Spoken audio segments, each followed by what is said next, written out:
Today you're going to get back your painting that you started last time. Remember that we used white on top, black on the bottom, and they kind of mixed to make it gray in the center. We're going to be finishing up our Hokusai project.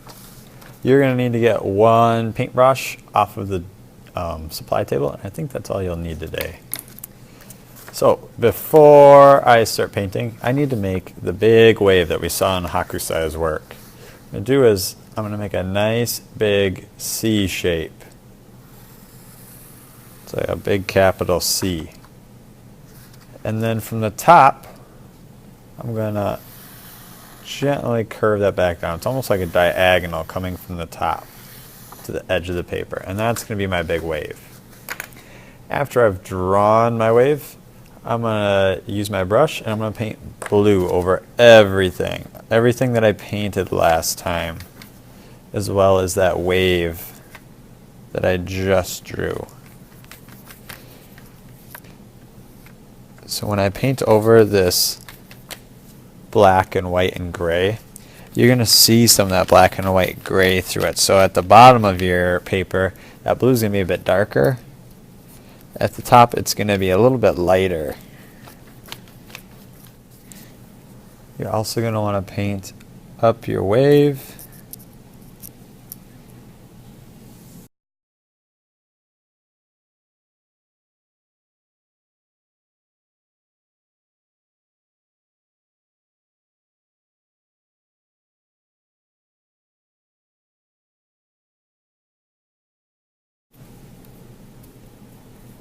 Alright, so I've got everything painted blue. Next, I'm going to dip my brush into some white. That's okay if you have a little bit of blue on your brush. I'm just going to try and wipe off any extra globs. So my brush is pretty clean. I'm going to take some white. I'm going to paint along the top of my blue area. I'm kind of mixing it in. I'm going back and forth with it. I'm also going to paint up the wave. This is kind of make it look like that water's moving, like it's churning. Last but not least, for painting like this, take my brush, get a little bit more white on it. I'm going to use it going down from the side. Alright, so I'm not going to paint it the wide way, I'm going to paint it the narrow way. And I'm going to start from up at the top. And I'm going to curve it down. So I'm kind of making this C shape. I can do a few of them. It's going to make that wave look bigger and badder. Alright, so I painted everything blue, added white along the top. I also turned my brush sideways, so I had my brush real narrow, and I made a few of those C shapes. The very last thing I'm going to do is I'm going to pick up my painting and my messy paper, and I'm going to go to the back counter. And at the back counter I have some toothbrushes and I have some white paint. You're going to gently get a little bit of paint on your brush. You don't want a whole lot.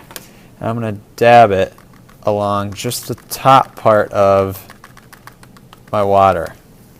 This is once again going to look like that water's moving.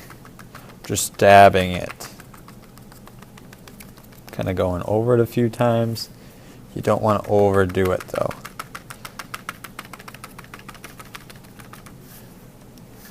Definitely want to get it up here on your wave part. You might want to put a little bit extra up here.